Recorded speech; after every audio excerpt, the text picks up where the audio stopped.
الحمد لله وكفى وصلاة وسلاما على عباده الذين اصطفى وبعد السلام عليكم ورحمة الله وبركاته. Mga minamahal kong magulang kapatid sa pananampalatayang Islam, alhamdulillah, purihin natin ang nag-iisa Diyos na tagapaglikha.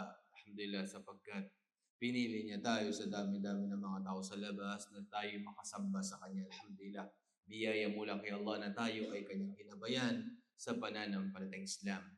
Mga minamahal kong magulang kapatid sa pananampalatayang Islam, tunay na itong ating mga sarili, ito ay nag-uutos ng masama.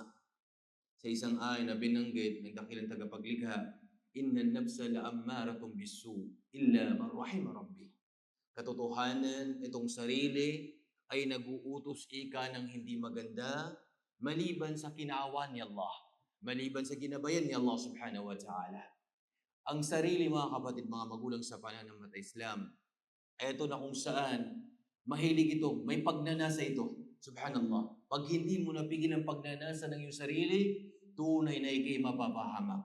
Pagnanasa sa mga gawain hindi maganda, mga haram, pagtingin ng haram, paggawa ng mga haram, pagnanasa sa kayamanan ng iba, kukunin mo, dadayahin mo sila, riba, gagawa riba, dadayahin, mga bagay na kung saan pagnanasa sa mga gawaing masama, ito yung mahigpit na ipinagbabawal sa ating pananampalataya. Pag napigilan mong sarili mo na yan, napigilan mo yung pagnanasa sa mga gawaing masama, tunay na ikay magwawagi. Sa isang ayon na binanggit ng dakilang tagapaglikha mula sa banal na Quran, wa amma man khafa maqama rabbih wa nahan nafsa 'anil hawa fa innal jannata hiyal ma'wa. Katotohanan, sino man ika ang natakot sa pakikipagtipan kay Allah, pakikipagkita niya kay Allah subhanahu wa ta'ala, at napigilan niya ang kanyang sarili, mga gawaing masama, mga gawaing pinagbabawal ni Allah, tunay na ang kanyang magiging tirahan ay walang iba kundi ang paraiso ni Allah subhanahu wa ta'ala. Allah. Kahalin tulad ng isang lalaki na ito na kung saan siya'y nag-iisa, walang nakakita sa kanya, ang kanyang sarili na kung saan hinihimog siya sa paggawa ng haram, mga bagay na hindi maganda, pero naalala niyang aya, wa amma man khafa maqama rabbih wa nahan nafsa 'anil hawa fa innal jannata hiyal ma'wa.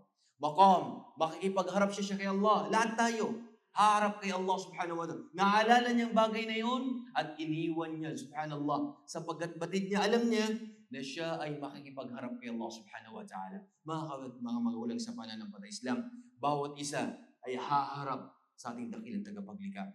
Tatanungin ang bawat isa sa atin. Walang maitatago, maliit at bagay. Ayan. Either mabuti yan, alhamdulillah, good news. Pero pag masama, wala kang ibang sisisi maliban sa iyong sarili. Kaya, bawat isa magsumikap na gumawa ng mga kabutihan, mga gawaing pagsamba, mga gawaing ipinag-utos ni Allah at iwasan kung ano man ay pinagbabawal ni Allah. Nang sa ganun, kayo ay magsitagumpay dito sa mundo, sa libingan ninyo, higit lalo sa kabilang buhay. Maraming salamat hanggang dito na lamang.